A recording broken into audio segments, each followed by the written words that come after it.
Imagine that it's 1983 and that you're in the hottest band on the planet.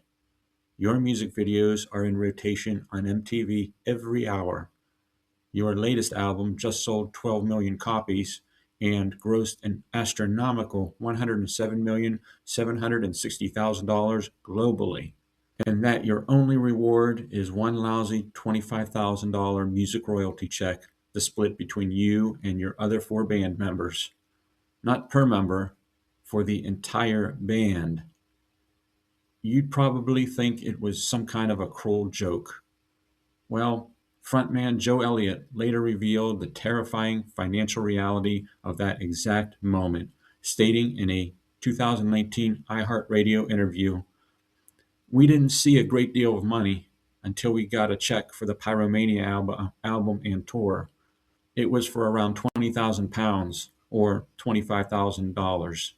In this video, you're going to learn the shocking truth why this one iconic Def Leppard album made $107 million and only paid the band $25,000 in music royalties.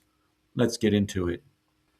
If you want to understand where Def Leppard's money went, you have to stop thinking like a fan and start thinking like an accountant, because that $107.76 million wasn't Def Leppard's money. The band never received royalties based on the retail price. You see, the first stop on the money trail was the retailer, the record stores. Whether it was Tower Records, Sam Goody, National Record Mart, or an independent record shop, every store kept a significant portion of the selling price before anyone else saw a dime. After the record stores took their cut, the remaining money moved through distributors and eventually made its way back to their record label, Mercury Records.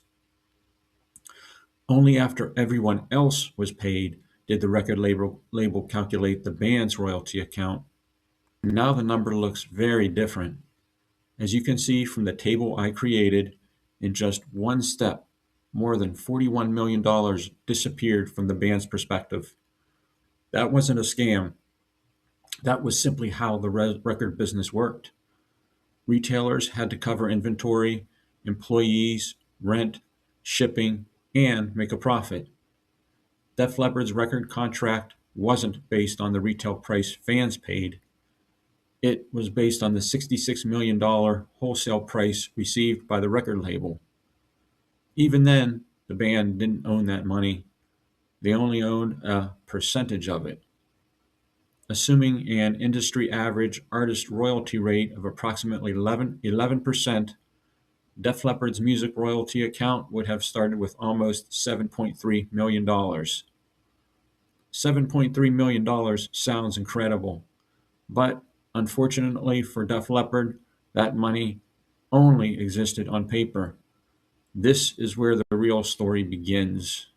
You see, the biggest deductions hadn't even started yet, because waiting on the very next page of the accounting ledger was the most powerful weapon in Def Leppard's entire record contract: recoupment. Most fans picture the record label as an investor focused on developing Def Leppard as an artist, with the label's ultimate goal of maximizing the return on their investment. In reality, however, the record label behaved more like a predatory lender, kind of like a glorified version of those check cashing stores and payday loan stores you see when driving through the seedier parts of town. Almost every dollar Mercury Records spent on the band was treated as an advance that had to be repaid from the band's music royalty account before the musicians received any meaningful cash. And Pyromania wasn't a cheap record to make. Legendary producer Mutt Lange pushed the band through an obsessive recording process spanning multiple studios, countless takes, and months of painstaking perfection. The album's production costs climbed dramatically. Then came tour support. Even while selling out shows, major tours required trucks, buses, lighting, crews, hotels, and equipment. Music videos, radio promotion, magazine advertising, album artwork, publicity campaigns, photography, and legal costs all landed on the same royalty ledger. Take a look at this table. Notice something shocking. The estimated bill was actually larger than Def Leppard's estimated royalty pool. Before the band members could spend a dollar, they first had to pay back the entire machine that helped make them famous. As if recoupment wasn't enough, the record label contract included clauses that quietly reduced Def Leppard's music royalties even further. Packaging deductions or container charges allowed labels to reduce royalty calculations because albums came in cardboard sleeves or cassette cases.